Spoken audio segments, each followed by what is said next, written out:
မြို့ပြနဲ့ကျေးရွာမှာရှိတဲ့အိမ်တွင်းဖြစ်အလုံယုံတွေကထုတ်လုပ်ပြီးလှပတဲ့လက်ရာတွေကိုမိတ်ဆက်ပေးတဲ့နေရာ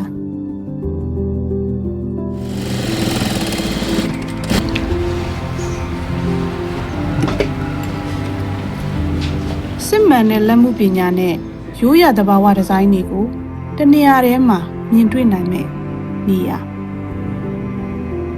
မမြင်ရသေးတဲ့လက်မှုလက်ရာတွေကိုလူသိများလာစေမဲ့ဖြစ်တည်မှု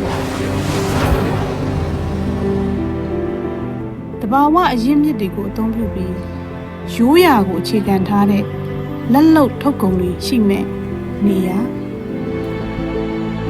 ပစ္စည်းတိုင်းကိုအမှုစိတ်ဖန်တီးထားပြီးရိုးရှင်းစွာနေထိုင်ခြင်းကိုမျက်နှိုးသူတွေအတွက်တီးတန့်တည်ရှိမှုရိုးရှင်းတဲ့ဘဝပုံစံနဲ့ယဉ်ကျေးမှုအလှကိုတန်မိုးထားသူတွေအတွက်မျက်နှိုးရာနေရာဖန်တီးသူနဲ့ဝယ်သူနှစ်ဖက်စလုံးအတွက်မှန်ကန်တဲ့ဈေးနှုန်းနဲ့